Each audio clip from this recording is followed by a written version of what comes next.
unstoppable kick-ass confidence. Are you ready?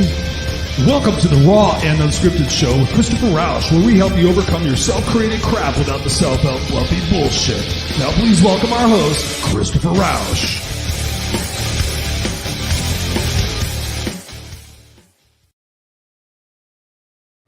And please welcome our host, Christopher Rausch. What's up, ladies and gentlemen, boys and girls? It is I, Christopher Rausch, your No Excuses coach. I'm back here with another episode of what? The Raw and Unscripted show with Christopher Rausch, the place where I help you overcome your self-created crap without the self-help fluffy bullshit.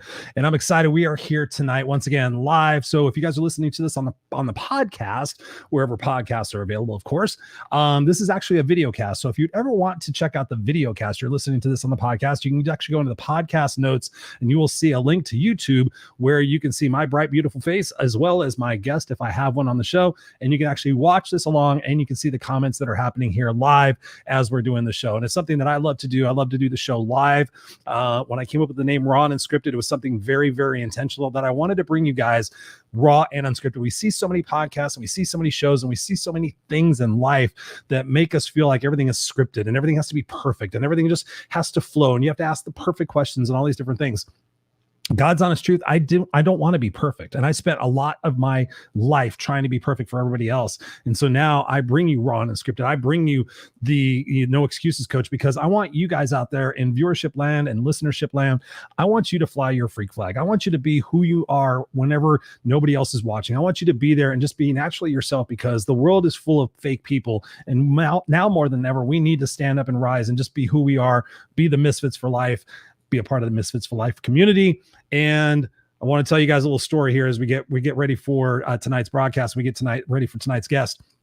For those of you guys following me on social media, you guys know about 3 or 4 weeks ago, I had somebody hack my Facebook account and they posted a bunch of pictures of ISIS and I was placed in Facebook jail. Even though I appealed the decision, I put in there that I was hacked. You could see that the Facebook login showed somewhere in, I don't know, Nairobi or some weird place, some different place. Not weird. Sorry. Don't take that offensively, people. And still it was in Facebook jail. Then on this Saturday, I go in and I comment on Friday night show. You guys know I do the Unfiltered Experience on Friday nights at 5 p.m. So I went in there to comment on the show because we didn't do the show live. We had to tape it. So I went in there to do the comments and I did that, interacted with people and left the Facebook app. 45 minutes later, I'm on my phone. I go to check out a message and it says that my Facebook account is closed. So I know a lot of you guys watch this via Facebook, my normal profile, and also on LinkedIn. So this morning when I went to go get in, or yesterday when I went to go get into LinkedIn, there was a problem with my one of my posts or something like that, which I always post positivity. So it said that you have to upload your driver's license. So I did all that, but I'm still in LinkedIn jail as well. So I know that you guys are going to be following this once it goes back live on the regular channels, but appreciate you guys being here, whether you're live or on the replay, whether you're on the podcast. I appreciate you guys being here. And I share that story with you because of this. If you have people that are important in your lives, connect with them, truly connect with them, get their phone numbers, get their email addresses. If you're somebody like me who's in social media, who's, an influencer, if you will, get people into your database list. And that's something I don't do a great job of because I'm not about getting people into a list. I'm about connecting with people and serving with people. But I realized through this process of nearly having 5,000 friends on Facebook, I could easily have way over 5,000, but I don't accept everybody as a friend. Thinking about that and, just thinking about the connections I could potentially lose if they don't reinstate my account is just kind of a little bit crushing. So I just don't want you guys out there to do the same thing. So make sure you're taking care of that. Make sure you're connecting with people, giving your phone number out and having offline conversations as well. So, and we got Robert in the house. What's up? He says, believe in yourself. Robert Broker's in the house. Thanks to you, ladies and gentlemen. Appreciate you for being here, Robert. And I know we got other people out there watching and listening to us. So ladies and gentlemen, boys and girls, I want you to fasten your seatbelt for tonight's guest. I had the opportunity to meet tonight's guest through a mutual friend from the OWL app. And you guys have heard me talk about the OWL app. That's where you get paid for your expert advice. I'm a personal coach. I'm a life coach, leadership leader. I can go on there and give advice. People call me up and say, hey, Chris, I got to ask you a question about life. They tick the little bell and they start paying me and I answer their question. And if anything leads to further discussions, we could take them offline and enroll them in my group coaching program, my coaching programs or whatever. So I share that with you because it's a great app. So connect with me if you want more information on that. But a gentleman that was on the app, Will, had said, you need to meet this person. And I said, okay. And when I take people's recommendations, I take them at face value. I take them, okay, I need to meet this person. And when I met this person, I was completely blown away by her story, by her resiliency, by her attitude, by her compassion, by her empathy, by her forgiveness. So I want you guys to ask questions and engage with us as much as you possibly want to. But ladies and gentlemen, please welcome to the Raw and Unscripted show, Miss Elizabeth Somboun. How are you doing, Elizabeth? I am doing amazing, Christopher. How are you? I'm rocking and rolling, baby. I'm rocking and rolling. It's Raw and Unscripted. It's live. It's Tuesday night. We're alive. We're on this side of the dirt. It's great. And I have you here on the show. So I appreciate you for being here. Where are you? Thank you so much for having me. I'm so excited to just, to talk with you again. It was, I think we spent like 2 hours on Owl, just like talking and getting to know each other. It was such an awesome experience. So I'm so glad to be here and to have this another moment with you. It's just such an awesome privilege. So thank you so much. You are most welcome. I appreciate your energy and your enthusiasm and your excitement. Where are you? You're on the East Coast, right? I am. I'm actually in Canada, so I'm an expat. I'm a U.S. citizen, and I relocated here 18 years ago as of this year, and so it's been quite a journey for me. But yeah, I'm still a U.S. citizen. I haven't quite converted yet.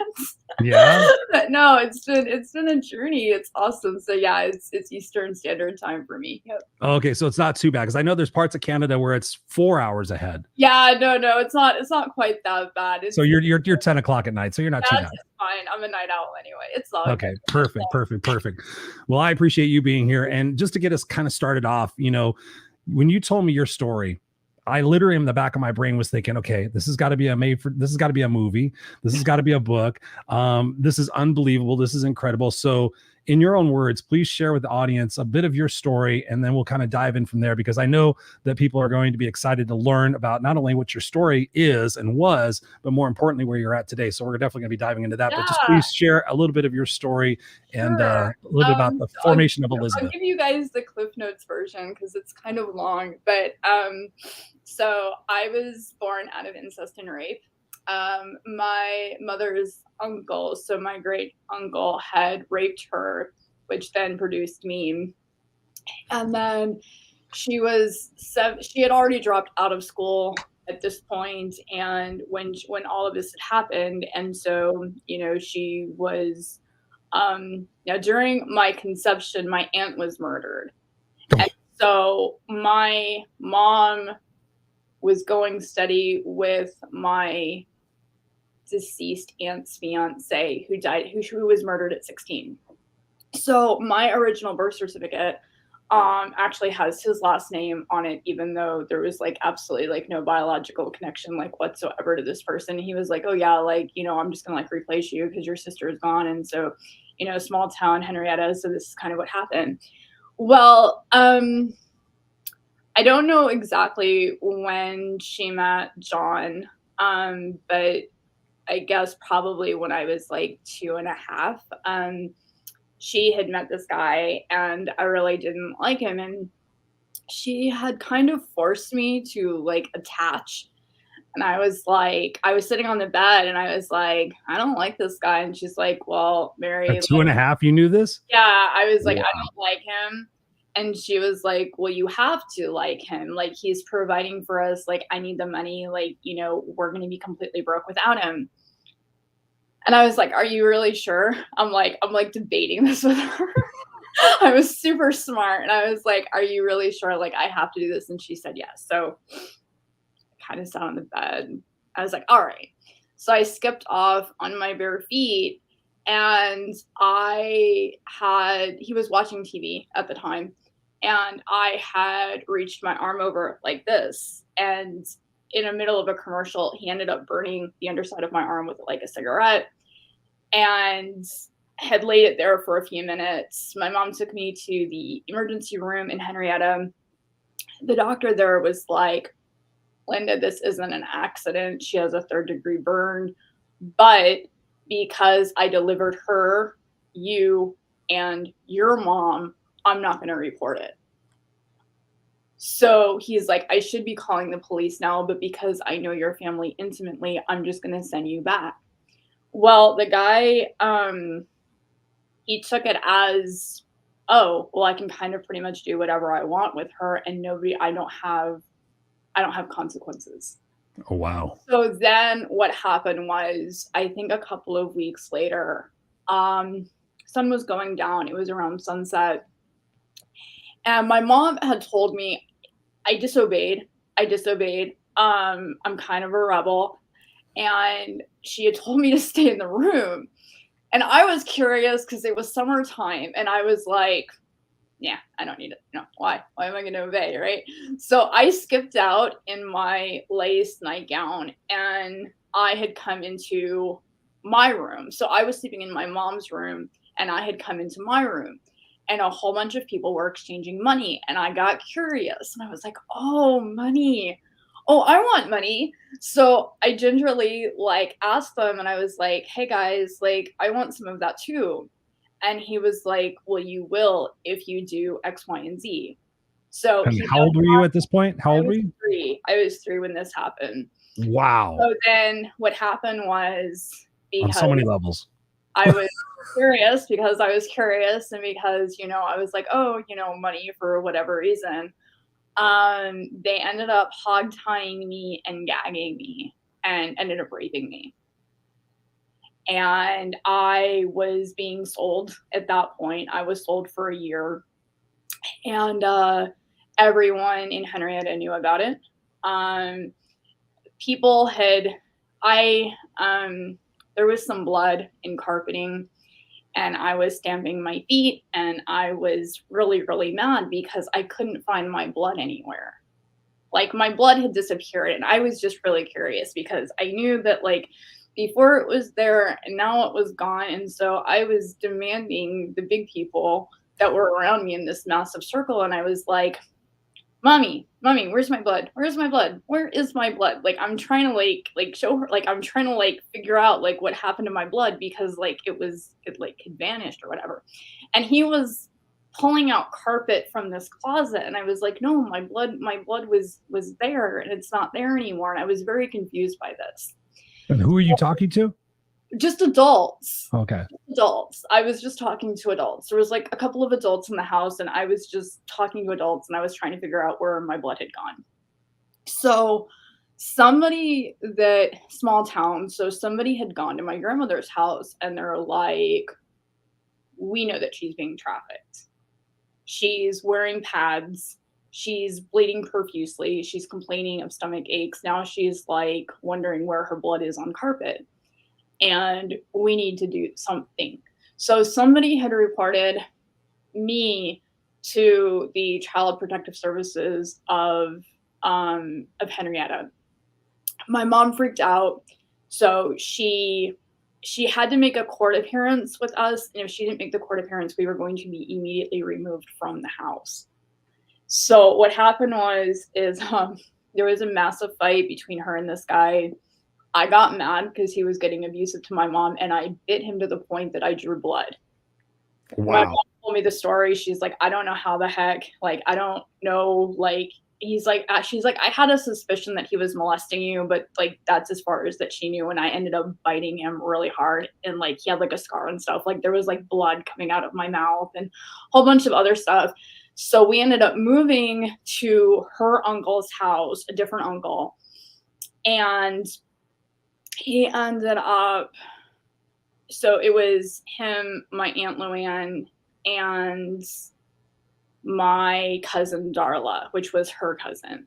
And so we were staying there and we were getting beat pretty bad. I was cooking eggs on the stove one time and they had gotten mad at me for cooking eggs and they had poured the grease on me. There was a lot of abuse that happened. There was a murder that happened. I witnessed my very first murder when I think I was around 3.5, maybe 4. I witnessed my first murder. Her uncle had Your first. Yeah, my first murder. It's like, yeah, we all see murders, yeah. We get your first, you got your first one out of the way. We thought, keep that one out of the way. So what happened is he had bashed her head against the tub and he had killed this random girl in my bathtub. And so I was freaking out trying to find cloth to like kind of like, I remember the brain matter, and it was just, there was so much blood. And these adults are like laughing at me because they essentially know that like there's something that I can do, but for some reason I felt like I had like this superpower that I was going to be able to save her, that I was going to be able to stop the bleeding. And so she called me over and she was like, Mary, she's like, don't bother. Like, I'm going to die. I'm going to go to heaven. I was like, well, can you take me too? And she's like, no. Like, she's like, you're too little. And I was like, I don't care. Like, I want to go now. Like, what kind, like, I was basically asking her like, well, what do I have to do to get there? And she's like, well, you have to get older to die. She's like, I just need you to hold my hand and I just need you to be with me while I go to heaven. And so I remember holding her hand. She passed away. Cops had come into our house. One was dancing with me in the living room and he was distracting me as they were taking her out on the gurney.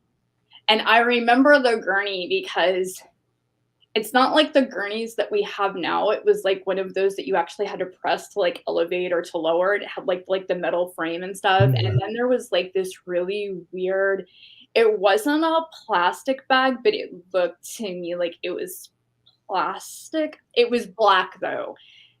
And I realized that she was inside this black thing because I saw her arm fall out of the black, like this black covering that was, covering her. Right. I could see it. And then the cops were asking my uncle, like, what happened? And I was like, liar, like he killed her. And they looked at me and they're like, well, what is she talking about? And he's like, oh, no, she's just a stupid kid. Like, she's just imagining stuff. And I remember, like, the one cop that had been dancing with me in the living room, he looked at me and he's like, tell me what happened. And then I just shut up and I didn't say anything. Well, a couple of months after that, my mom was starting to have serious issues. She was having to have serious issues with my brother and I. And she just walked into Adoption Services Associates in San Antonio. And I think because I was running away already, so I was like packing like food, like can openers and food and underwear and clothes. And I would just go on my little adventures with my brother.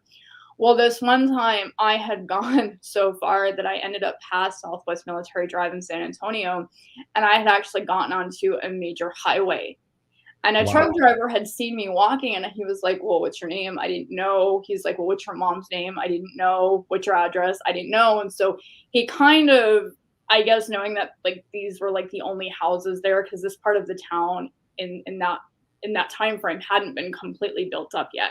So he turned around and he was literally knocking on like all of the doors to see who I belonged to. And I think because I wasn't staying put, because in my mind I was like, well, at least we're not getting beat and my brother is safe. And I struggled, like I honestly struggled like feeding him, because like I could feed him, but the changing his diaper and stuff was like super complicated for me for some reason. Like I could do, like when he would pee, I could take off the pee ones like really easily because it was like easy.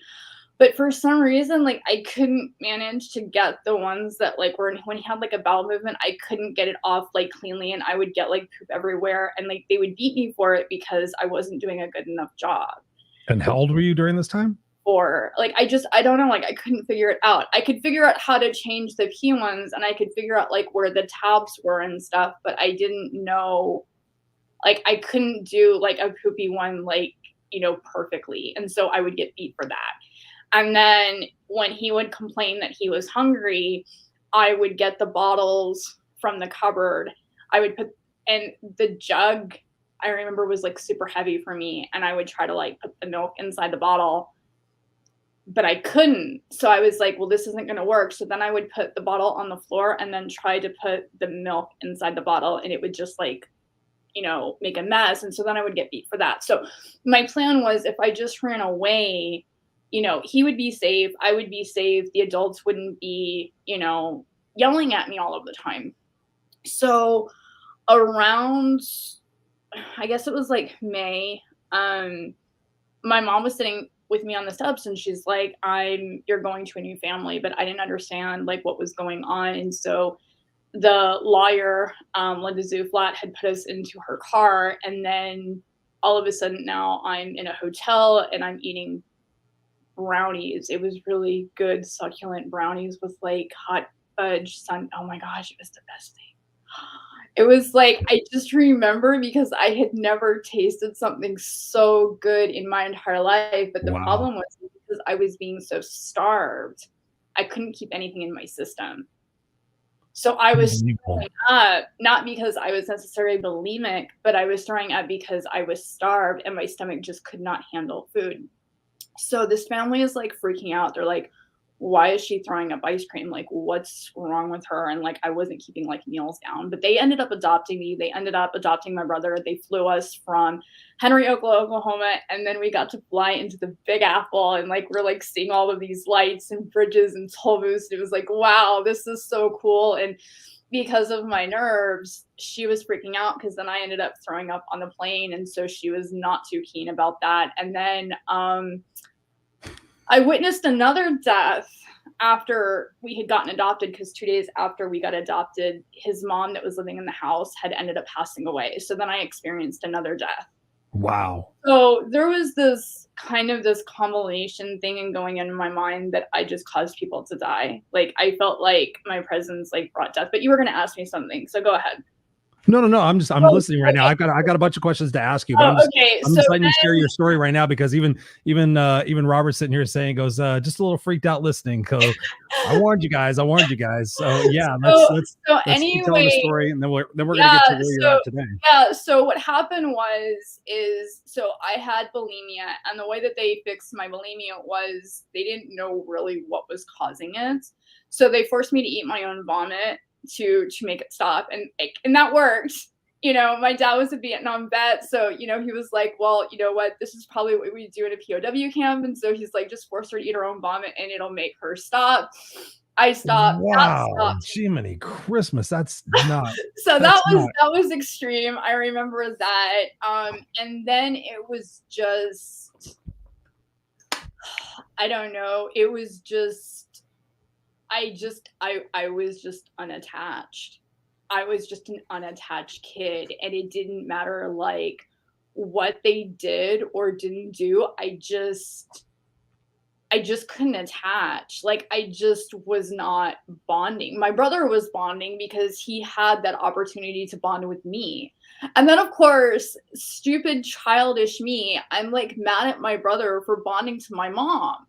And I'm like, right? Yeah, because I'm like, dude, like, what is this? Like, I'm getting replaced. And so I was like, when they first adopted us, I was so jealous of her that I was like biting him out of anger because I was jealous. I'm like, I felt replaced, you know, and I didn't know it at the time, but I'm like, yeah, I was jealous because I was like, I was this kid's everything.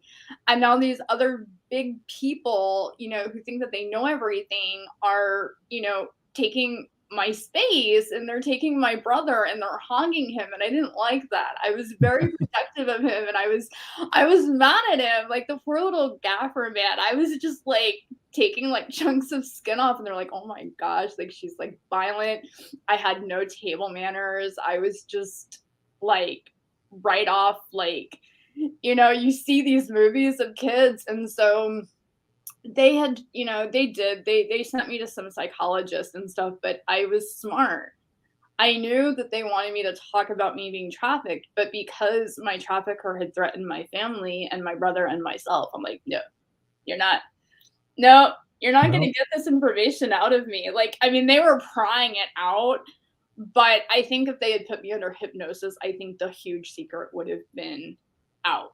Right. But I was like, I'm not going to surrender this. So they didn't understand where these weird behaviors were coming from. They didn't understand why I was causing all of my Barbies to drown in my pool. Like I had a Barbie pool, and I was like killing off all of my Barbie dolls. And like, they're just like, wow, she's like super morbid. Like, what is wrong with this child? And so as the years progressed, they're just like, they didn't want a teenage pregnant daughter. And so they're like, okay, we don't want you anymore. And so when I was 11 and a half, they just surrendered me. they left me at an airport and were like, okay, we don't want you anymore. And they left me in an airport with a complete stranger, and they're like, we want, they actually asked the agency for a refund. And they're like, this is the worst $25,000 investment we ever made. We could have bought like a Corvette for the price that we paid for you. You're so not worth it. They cut my pictures out of, like, my head out of pictures to prove that they were serious about putting me up for adoption. For adoption again. Yeah, so they did. They kept my brother, but they're like, we don't want you anymore.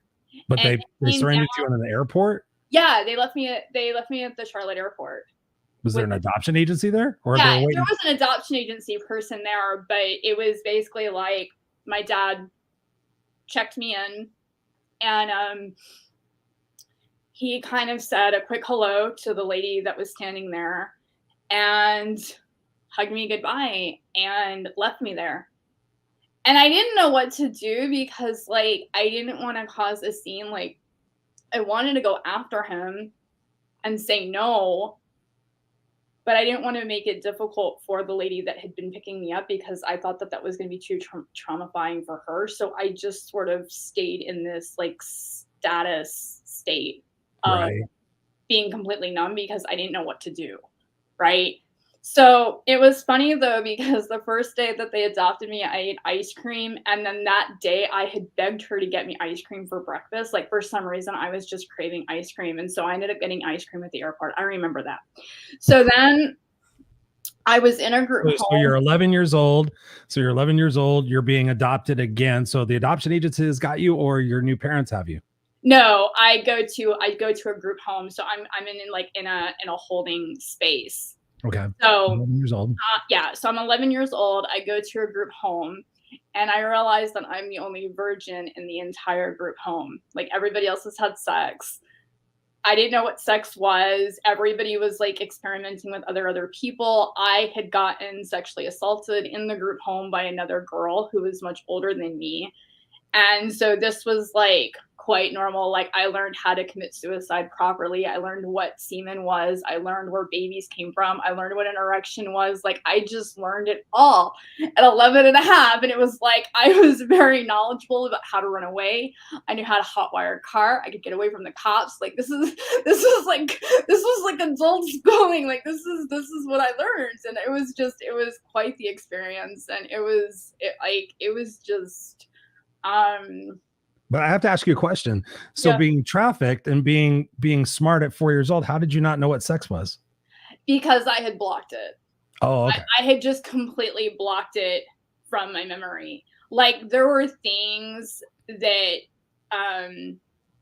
that were coming up with the family that they're like, we think that she has been sexually abused. There were doctor reports stating that I had been seriously sexually abused, because I remember going to the doctor after they first adopted me, and she was like, I wish I could just put a sign that says you're adopted, because this is really embarrassing.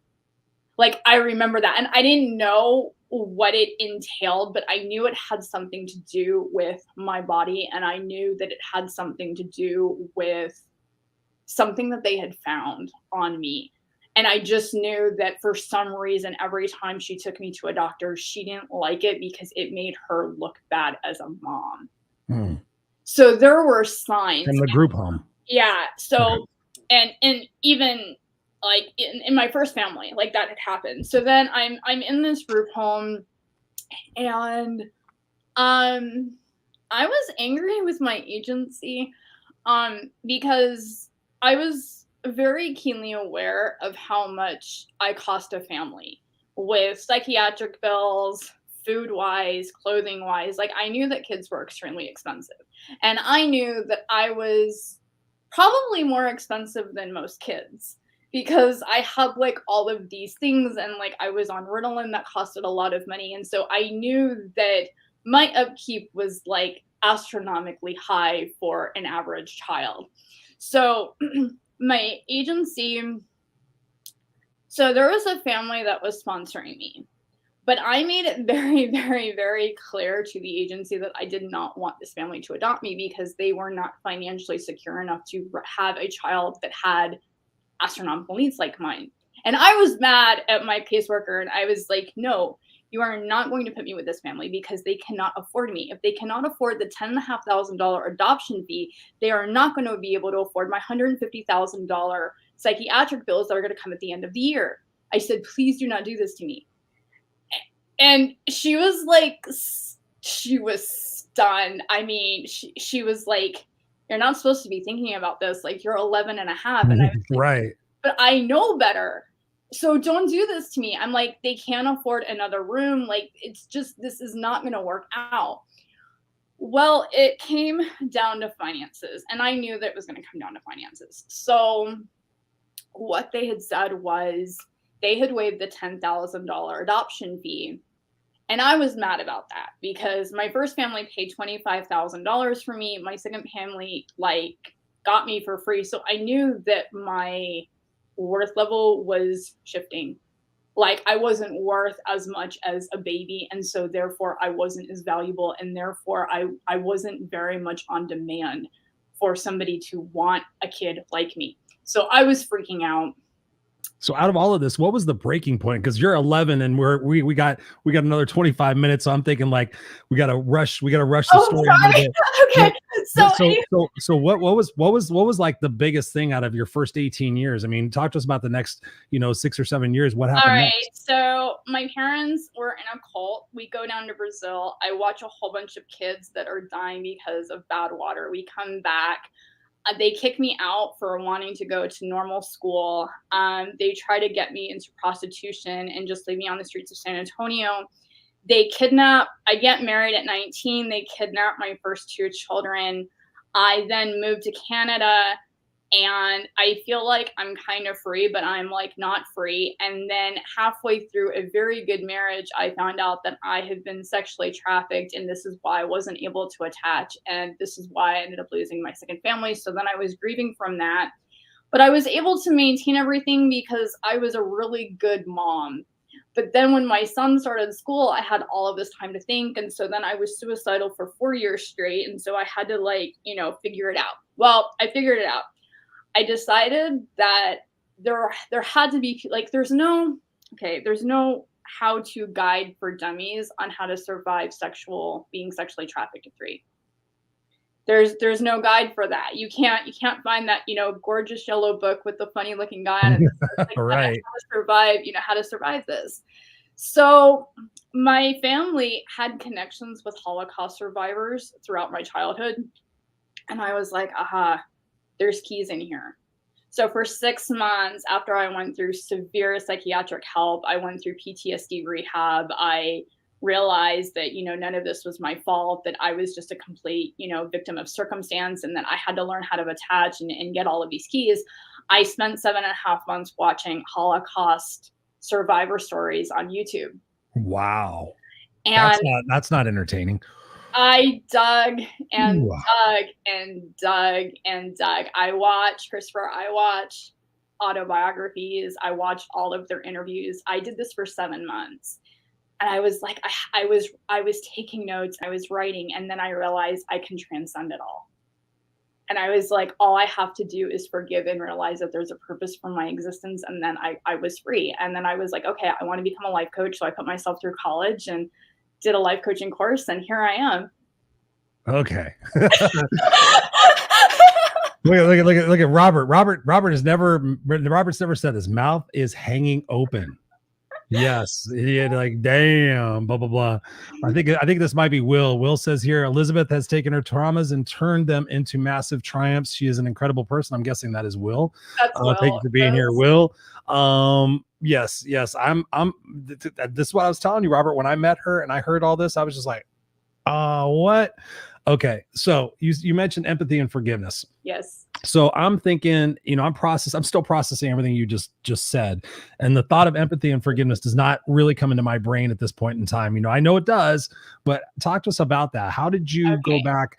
Talk to us about the specific empathy and forgiveness for each person, or was that type of, for sure. How was that? So, like your original mom. Let's talk about your original mom first. Okay, so for my original mom, I was able to digest it a little bit.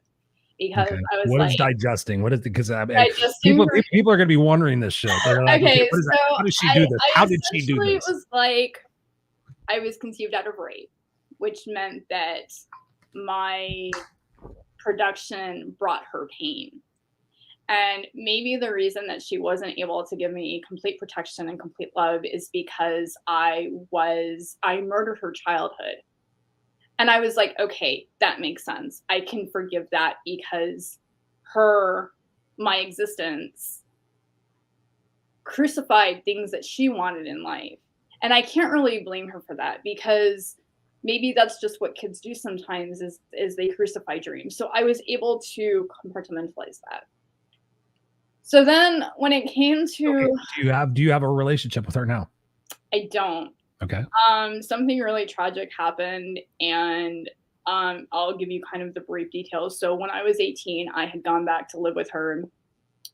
She ended up abandoning me at this farm. She was supposed to come back at a certain hour. She did not. I was left at home alone in this, like, have you ever seen like The Wrong Turn or like one of those like really scary movies where like you feel like you're like the place is like haunted? Yeah. I was abandoned overnight with 5 children, like all of my siblings. And the cops were called, NCPS was called. There was like no food. There was nothing. And so they were removed immediately. Well, she blames me for that. I didn't do anything. I was just left alone there, and I had called to get help. And the people that I ended up getting help from ended up they did like a quick, like house thing where they go in, see if there's enough food, see if there's enough clothing, and there wasn't anything like that in the house because my parents had gone, my mom and my stepdad had gone to Henrietta because we were living in Alec, Oklahoma, which is right outside of Chickasha. They had gone to get a settlement. So they were mad at me because they're like, oh, you're a bad babysitter, like, you know, whatever. Her life has not ever been complete. But anyway, I was able to forgive her for that. My trafficker, that was a little bit more complicated. And I feel kind of bad for saying that because I feel like it should have maybe happened faster. But I realized that sometimes forgiveness is an onion. And so I had originally forgiven him for that. But then it was like, there were like a lot of layers to it because my relationship failures and, you know, my inability to attach had come from this. And so, but I guess the way that I had perceived it is because I look to giants that have forgiven way bigger than just being sexually trafficked, because in the scale of things, being sexually trafficked at 3 really isn't that big of a deal, right? Like when you're comparing it to like Nelson Mandela, or you're comparing it to a Holocaust survivor, like it's kind of probably like a 1 or 2 on the scale, right? You have to see things from like a big point of view and a very big scale when you've gone through a lot of trauma, because you have to look at giants that have gone through way worse than you to be able to do this. But I've read in trauma treatment, you don't compare traumas. You're not supposed to, but this is how I did it. Okay. I'm not saying that this is like the right thing to do. It's like, you know, I used to compare, like, oh, I was homeless, but you went through this, and then people tell me, like, you were homeless. You're not. Clients, I didn't do this. I don't do this with my clients, but I had to do this for myself because I didn't go through school yet. I hadn't done the school part of trauma, so this was just my way of like looking at it, right? I had Elizabeth's way of processing. Yeah, I had to process it a little bit differently than most people. So when I was looking at Holocaust survivors and when I was looking at Nelson Mandela, I realized that I would be chained to this person forever if I didn't forgive. Yeah. So I had called up my biological grandmother and I was like, can you please send me my trafficker's photograph? And she was like, well, what do you want it for? And I was like, I want to hang it on my wall, because I said, if he ever gets to go to heaven, or if he ever gets forgiven, I want him to know that it was the child that he trafficked and took nude photos of with other children, that she was praying for him. And that's what led him to a better life. And so I had it in my mind that I had images of maybe what his childhood was like. And I broke because I became sad, because I wondered, what had he gone through right to cause this? And I was like, then I had to forgive his family. And then I had to and it was sort of like this whole Wow. train of like forgiveness. And I just felt horrible for him because I was like, if somebody had just said that he was loved, if somebody had just held him, if somebody had just been that safe place for him, then probably he wouldn't have done it. And so in my brain, I was like, it's going to be okay. It's going to be okay for him. It's going to be okay for me. And I was like, and I'm like, a part of me wanted him to go to jail to kind of, come to that realization. And I was like, I don't know if that was mean or if that was just, my way of trying to prevent him from hurting other kids. But I just broke, not for me, but for him and for, this whole genealogical line that had gone through that. I realized for my dad that left me at the airport,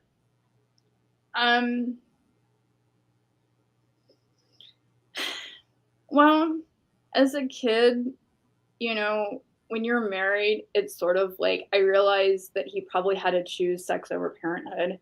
And I'm like, that's a pretty big decision to make as a guy to like realize you're going to either lose your wife or your daughter or your other kids. And I realized that I couldn't compete with sex and I couldn't compete with that. And I was realizing like he probably was in a really hard spot. And so I was able to justify it and be like, you know what? It's okay because, my brother and my sister, their natural daughter got a really good life because of his job. And if it meant being able to salvage their amazing lives, it was okay that I was sacrificed. And so that's how I was able to forgive him because I was like, it's not really about me. It's about the stories that happen even after we're gone. And so I was able to kind of compartmentalize that as well. My mom, at that point, I was able to forgive it because I realized that she had had a lot of trauma. Her dad had died. Her brother had been killed in a car accident. And I realized that she had probably a lot of trauma. And, I feel kind of bad because, she had to deal with two dreams that just weren't coming to pass. She wasn't getting pregnant.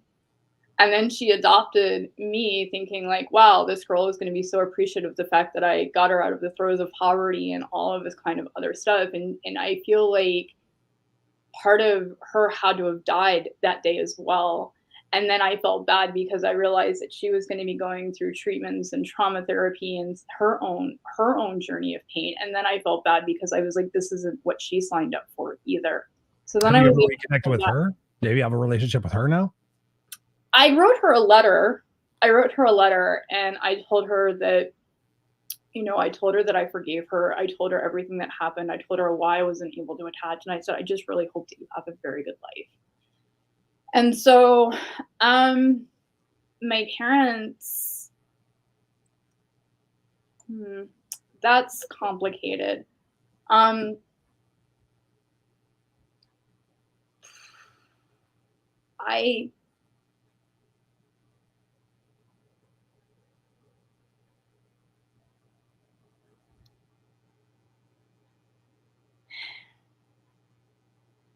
had to see it like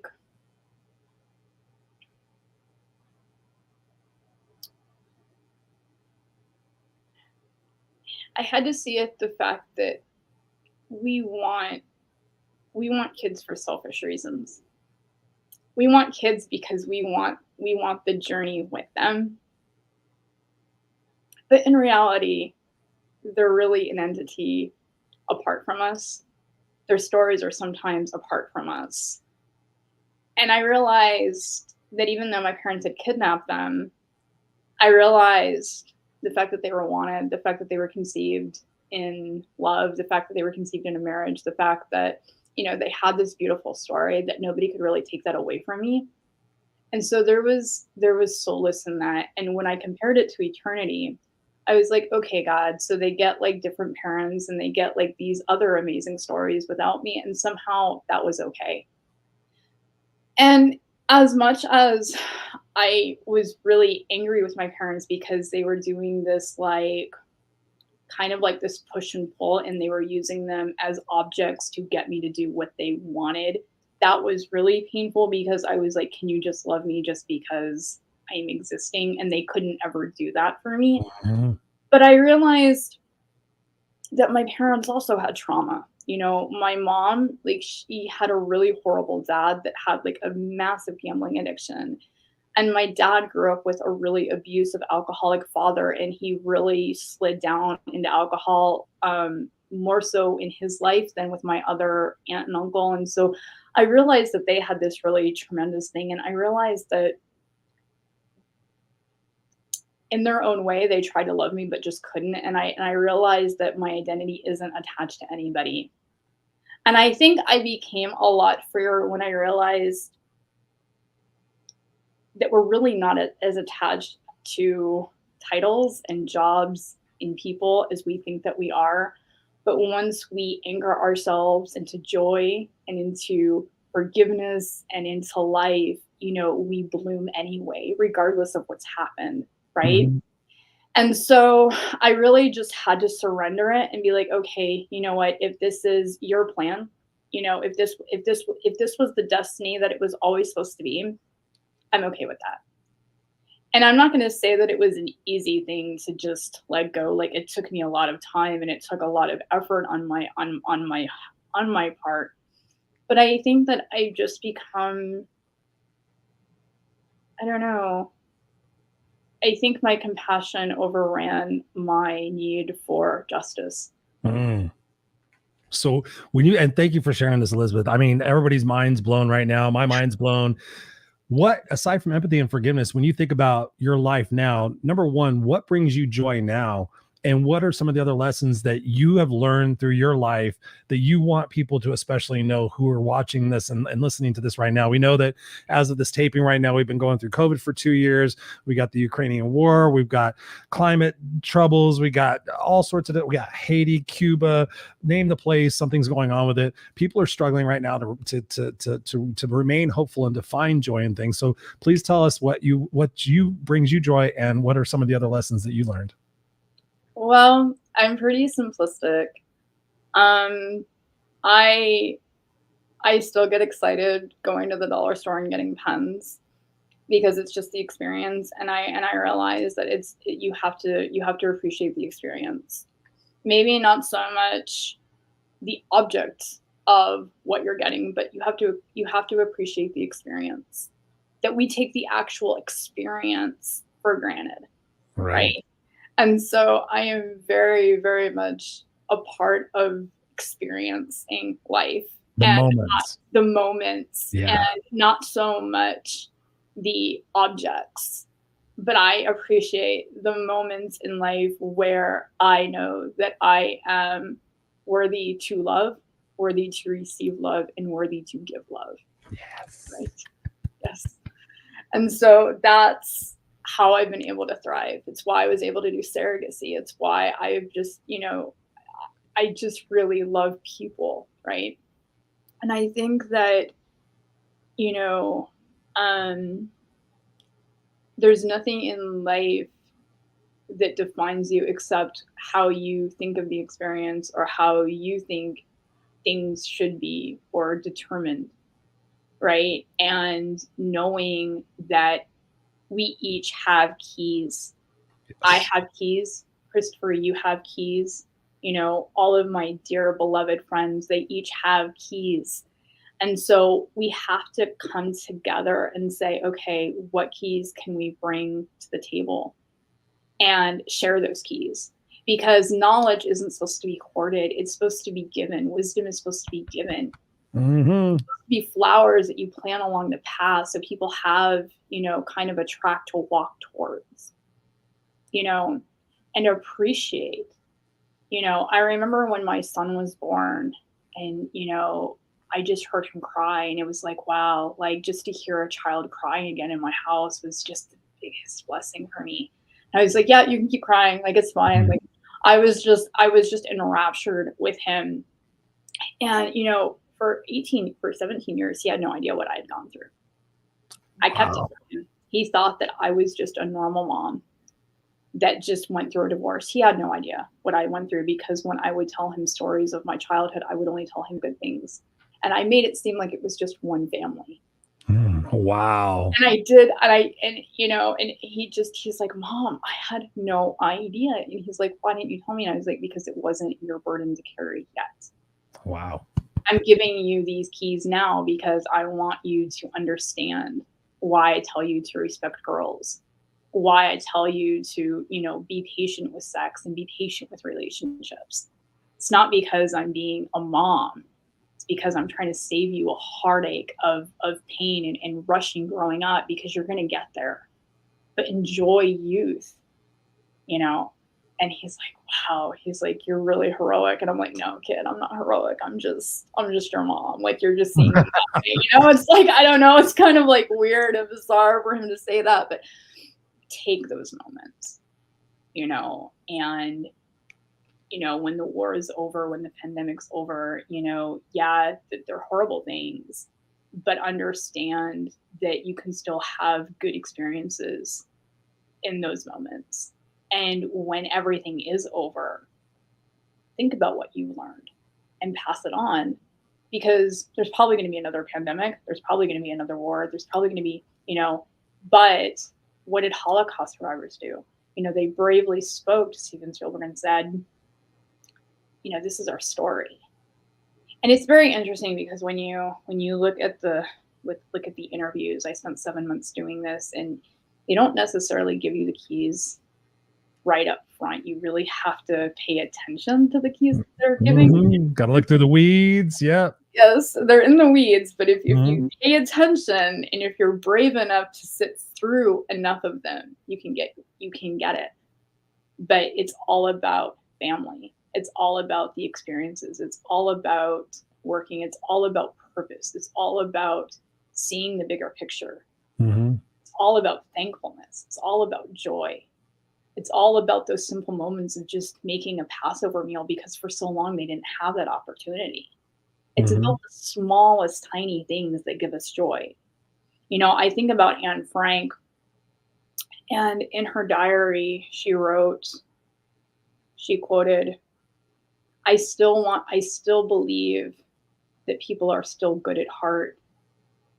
And you have to understand that even though there's tremendous evil in the world, it doesn't necessarily wipe out the good.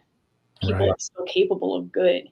And I am, a villain in some stories, and I'm a villain, a hero in some people's stories, like my son's story. And, it's all about perception. But if you're a hero in your own heart, and you stand up for truth, and you stand up for justice, then you've conquered the world. Elizabeth Somboun. Wow. I could talk to you for hours. I always try to keep the show at under an hour. You're now a life coach. Talk to us about who you coach, who your ideal market is, how people can get a hold of you. So talk to us about this transformation. You told us about your journey. Where are you at today? Who are you helping? Who is your target market, and where can they get a hold of you? Sure. So my target market is for life coaches. I'm a personal coach for life coaches, because I think that we have this misconception in our society that if you're a doctor, if you're a psychologist, if you're a life coach, then you don't really need any extra mental help. Yes. And so this is why I decided to do this, because recently a life coach friend of mine, his wife, he had a stepson, and their stepson recently committed suicide. Oh my God. My very first psychologist that I had, his wife committed suicide. They adopted 7 kids from Asia, and Dr. David Brzezinski, his wife, ended up committing suicide. And so I think that there's this massive need and a gap, because people are like, oh, well, I'm a life coach, or I'm a psychologist, or I'm a social worker. Oh, I don't need a life coach, right? Or I don't need help. Everybody does. So this is my thing. And so if you're interested in having me as a life coach, you can reach me on Facebook at I'm Elizabeth Somboun. You can reach me on my business page at Elizabeth Somboun, just like the name, the business page. You can find me on Quilting Power. Awesome program. Will Castleman, he is a genius when it comes to getting people together and creating groups to help other people. So it's a whole bunch of experts. So there's me, and Will is the organizer, but it's basically a quilt saying that like it's a quilt over pain, and it's a trauma support group, but it's much more than that. We have people that are part of like businesses and how to start a business, and how to deal with living with somebody who has bipolar. For people who have married somebody with bipolar or have a child with bipolar, we Temple has that. We have so many people how to adequately go through a divorce. Like we have divorce experts in this room. Wow, so it's that's great. Amazing.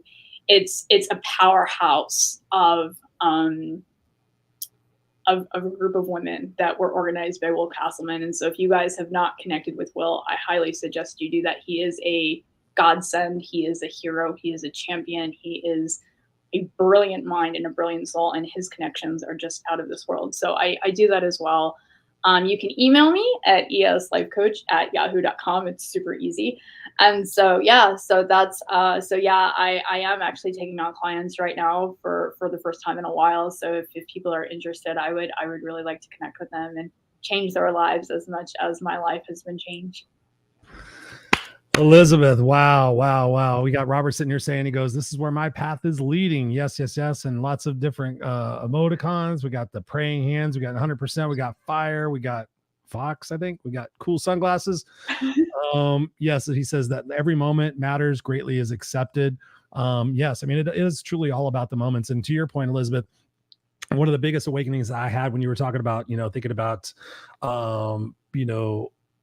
the Holocaust survivors, and thinking about when somebody handed me a book, Man's Search for Meaning by Viktor Frankl. I love that book. I own that book. I've almost memorized that book. I love that book. I have all my coaching clients read it, because a lot of my coaching clients think that it's, that person makes me angry, and this person makes me sad, and this person does this, and this thing does this. And in that book, Viktor Frankl so eloquently states that you could put me through anything, but you cannot make me decide how I'm going to feel about that situation. He said, I'm in this miserable situation, but I could choose to go to my brain and see my happy place and see the fact that I'm going to be reunited with my wife and all these different things. So when I read that book, I bought the book. I've given it out as presents. So when you were talking about that and doing 7 months of research, man, I give you so many props. I appreciate you for being here on the Raw and Unscripted show, for shining your light, for sharing your vulnerable story. And I just appreciate you guys can get my autobiography too. I wrote an autobiography. It's called Elevators of My Life by Elizabeth Somboun. It is on Amazon, so you can get a hardback book. It actually won an award. It won an Impact Award for 2021. Nice. Do me a favor, Elizabeth, because you didn't give me that link. After this is over, go back and post it on the YouTube and the Facebook. Yeah, for sure. I will. Absolutely. Thank you. Yes, we want to. Okay, I'm going to place you backstage for a second and close out the show. Thank you, everybody, for joining. Don't go anywhere. So there you have it, ladies and gentlemen, boys and girls. That is the Raw and Unscripted show, and that is Elizabeth Somboun. What a tremendous story, right? When I told you guys at the beginning of the show to fasten your seatbelts, I was dead serious, because when you think about what it is that we go through and we grow through, and you think about Elizabeth's story, there is so many opportunity right there for anger, resentment, hatred, victimization, pity party, excuse after excuse after excuse, and everything else. And you saw her deliberate intention to say, how can I see this from their perspective and not mine? And I've told you guys this on my show before. The way I was able to see my mother differently is I asked myself a very important question. You guys know I love questions. I said, if I went through all the different experiences that my mother had gone through, might I be like her? And I thought about it. If I was raised by her mom, if I went through all those different experiences, might I be like her? Not exactly like her, because we all have freedom of will, freedom of choice, but might I be like her? Might I have her perspectives? If I read all the books that she read with the intention of how she read them to fix herself and to create a different identity, might I be like her? Yes. And I think that's what Elizabeth has done. Elizabeth says, what type of injury did you go through? Hurt people. And thinking about that and having that empathy and compassion, we're never going to forget the things that have happened to us. I'm never going to forget the things that happened to me. However, like she said, with her research on the Holocaust survivors, I can choose how I respond to those things. I can choose how sometimes we react and we say, oh, this is that, la, la, la, la. This is the reason why I'm this. Or we respond and say, hey, listen, this is the reason why I'm like this. I'm the reason I am today for all the different things that I went through and I grew through. I am the reason I am the way I am today because of all the books and the coaches and the people that I surround myself with and I invest myself in. I've got mentors who I can call at any moment of the day. And trust me, I have been using those mentors a lot lately. You know, we all have challenges. And like she said, you know, she's a life coach for life coaches. We all need somebody out there. I was trying to think of 3 different things to say at once, and I was trying to pick which one. You know, I sit there and I coach high-end achievers, you know, people who need a professional best friend out there. So we all need somebody. If you don't have somebody in your life, you need to make sure that you do. You need to make sure you have a team, somebody that you trust, somebody who empowers you, somebody who holds you accountable, and somebody who's your mentor. And they cannot be the same person. And let me repeat that. They cannot be the same person, because when you have mentors and you have coaches in your life for specific reasons, for specific challenges, then you rise above those challenges. And like Elizabeth said, then you can go back and help other people, right? This world needs you. This world needs me. This world needs all of us to shine our light, to share our gifts, to fly our freak flag, to have empathy and forgiveness for the things that have wronged us in the past, because if we choose to, they can be the things that build us up in the future. And right now, there's a lot of building going on. So I encourage you to go out there and do your building. Go out there, do your research. If you don't have money for a coach, if you don't have, there is countless hours of information on YouTube and Google. You can go find out anything that you need to. If you're having financial issues, which I know a lot of people are, I ask them, what are you doing as far as research to fix your financial issues? Have you talked to an expert? No, I just sit around and hoping, wishing, and praying that something changes. You have to go out there and do the work on your own. You have to go out there and give it your best. You have to go out there and process it your way to get through that, to be able to get on the other side, to become stronger, to become kick-ass, unstoppable, ladies and gentlemen. With that, I love you guys. Go out there, be awesome. We'll be back here next Tuesday night, 7 p.m. Pacific Standard Time, the Raw and Unscripted Show. And if you are watching this and you have not subscribed to the podcast, please go subscribe to the podcast right now. Go type in Raw and Unscripted Podcast. You'll find it on Spotify, Amazon Music, iTunes, wherever it is that you get it. Please do me a solid and take a screenshot once you subscribe to it so I can say thank you. I love you guys. We'll see you here next week. Connect with Elizabeth, and we'll see you here next week on the Raw and Unscripted Show. Peace.